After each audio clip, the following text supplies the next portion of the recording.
All right, everybody, welcome to another episode of Four Eyes Academia. In today's episode, we have myself, Manny, and two guests in Anand and Gaz. Yo, yo, yo. Hey guys. Today's episode, we'll be talking about the season finale and just talk about the overall series of The Falcon and the Winter Soldier, the latest installment of the Marvel Cinematic Universe. On the back of WandaVision, right before Loki comes out. So yeah, the Falcon and Winter Soldier recently finished, 6 episodes long. The premise of the story is pretty much what happens. I think it's 3 weeks, or is it 3 weeks or 8 weeks after the blip? It might be longer than that.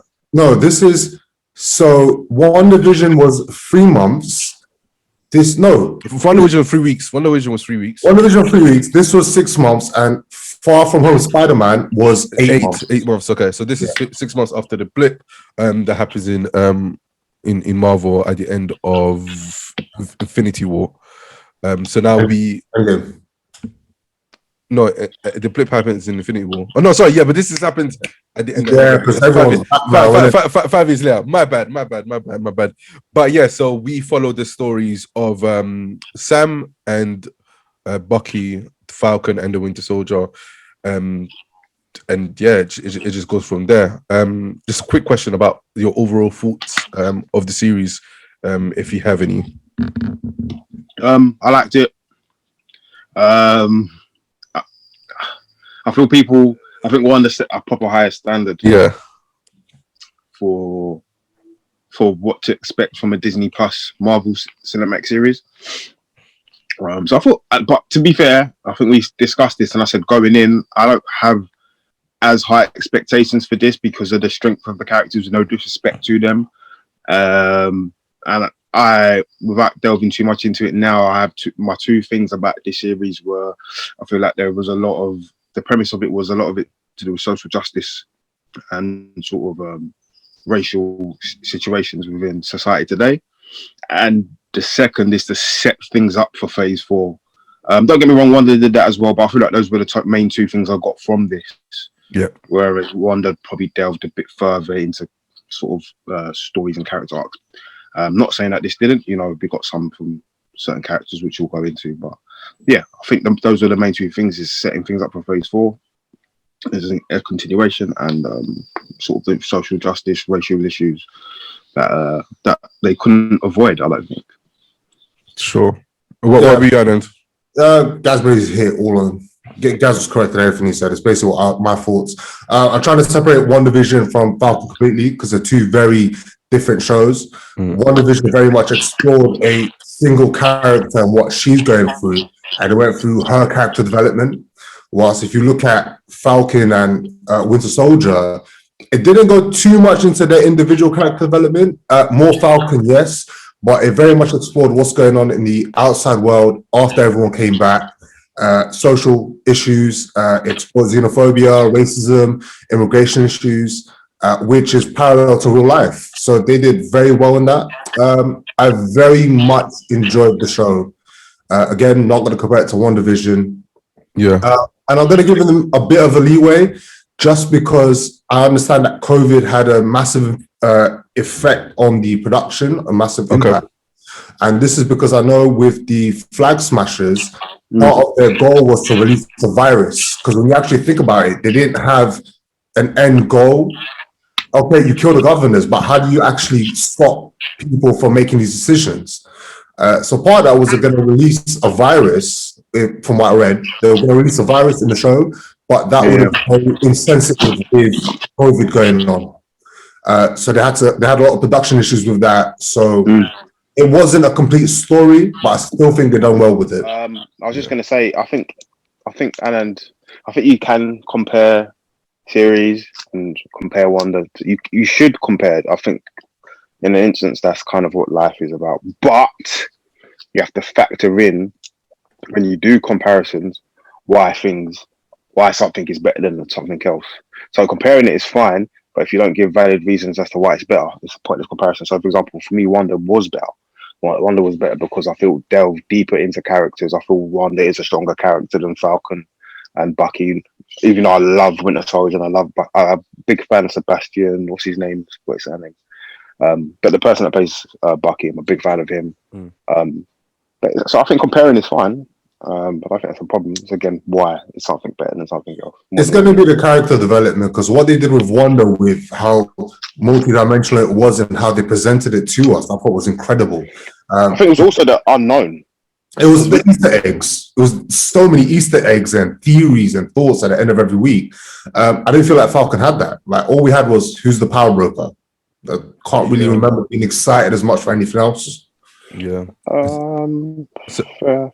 just to dive a little bit deeper into Bucky and Sam's character, obviously we talked a little about Bucky's redemption arc, which I found, I guess quite fitting to a degree. I think could have been done a bit better, especially how it concluded. But again, 6 episodes, and he spent a lot of time focusing on other things. It's a bit hard for you to flesh out that side of him. With Sam's character, with the struggles they had with, I guess, being a black guy in America and struggling between his patriotism to the country and whether or not he should take out the mantle as Captain America. And obviously we got the fallout with that and finding out Isaiah Bradley and the issues that he went through when he first actually became the first super soldier that was never got any acknowledgement for it.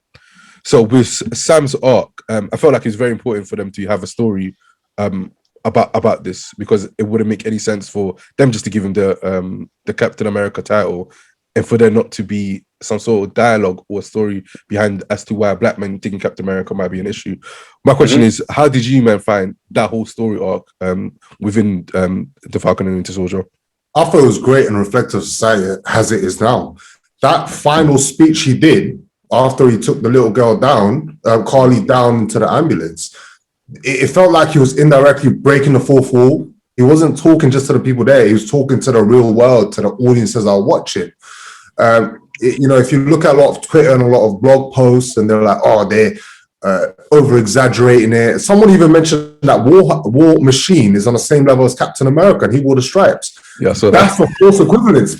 He's nowhere near the same. Yeah.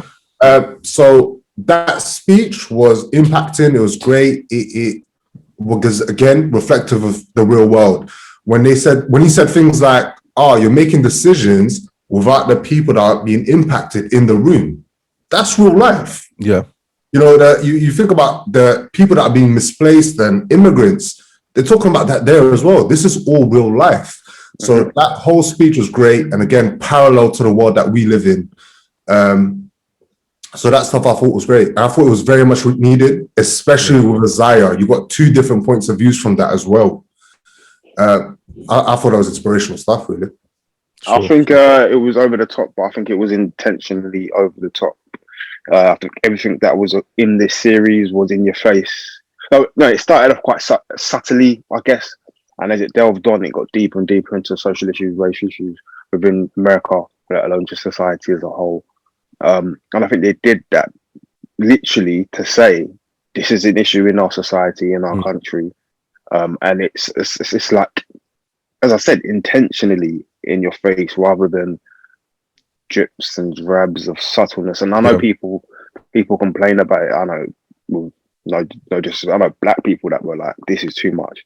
So for me, that's good, because then there will be people of other races and cultures and beliefs who will see that and also probably think this is too much, and it's in their face, and good. It should be in your face.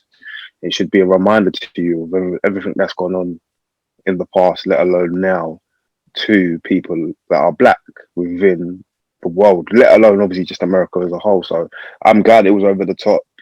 I have no issues with it whatsoever. No issues. I don't feel like it took away much from the story. I think it was perfect for the story. The thing with the story, like they go hand in hand. So that's the one. I think that's the one thing that they deserve credit for. And I guess Marvel, to an extent, have always been quite insistent on including race issues. I know people will have that theory that Charles Xavier and Magneto are Malcolm X, and I know we'll never know whether that was the case. But clearly, there's always been that sort of that issue, race issue, and inequality within Marvel. That's always been there. It's always been there. Even in Endgame, the whole and I wasn't a great fan of the scene. I didn't dislike it either, so it was just a good scene. But when all the women came together, they've been doing this. You know what? New. I didn't like that, but Marvel's always had that little cheesy scene there. Yeah. They've always had that. So Marvel is for kids. Like, I appreciate it. Yeah. Disney is for kids. Generally speaking. And that's exactly what I was going to add to Gaz in regards to Sam's speech. Like, it is definitely hella cringy. I don't think most people that can watch that really feel like some sort of cringe behind it. But again, it's important. Sometimes things that are said are important. There's no right way of saying it. It might always come out cringy. It might always come out cheesy, and what and so not. And similar to what Gaz was about to say, what Gaz said was about to say what happened in Endgame with all the women come together, and then you have that girl power scene. Again, I found that very, very, very cheesy. But again, sometimes things like this are needed, especially when you don't realize that we have grown up and spent most of the time watching like superhero stuff, and it's typically one type of superhero, or they look very similar. Like you literally be white men. So we have not grown up often getting the other side or getting other people's opinion. Even with shows like Invincible, the main character is half Asian, and even though it might be something little minuscule to add to add to the story, or just to add in as your protagonist, it might be very important in regards to just representation. And I think we need a bit more of that. So I find the speech cringy, but I'm all here for having more stuff along those lines. What I was gonna say is that like, sorry, Anand, I was gonna say that firstly, as we said, Disney targets mainly kids. Don't get me wrong, as adults we still love it. I love it, you guys do, but the main target audience is kids. They'll be and I know this will sound cliche and a bit cringy, there'll be black young boys watching that for the first time, maybe not even knowing there was a black Captain America, and that's the first time they've seen that in their lifetime.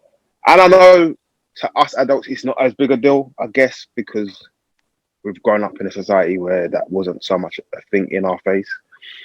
But now it's there. And the Marvel are going in that direction. Shang-Chi, they're going in that direction of representation, and putting people not on the map per se, but showing that there's a bigger world out there than, I don't know, Batman with his black hair, white face, or Steve Rogers, my favorite character, one of my favorites. But the blonde hair, blue eyes concept. There's more to it. There's more people out there, so it's great. Yeah. Anyways, I think we can end it there. Cool. Thank you, Anand and Gaz, for coming along and thank you for having me. Pleasure. It was fun. It was good. My guy. We'll return with this cast, including Bunley, when Loki airs and ends. Thank you to everybody listening. Follow us on Twitter. Subscribe to our YouTube channel. Follow us on Twitch if you like watching us play games, or we do Prime videos, group watches on a weekly basis. But yeah, this has been Manny for Eyes Academia. Thank you for listening.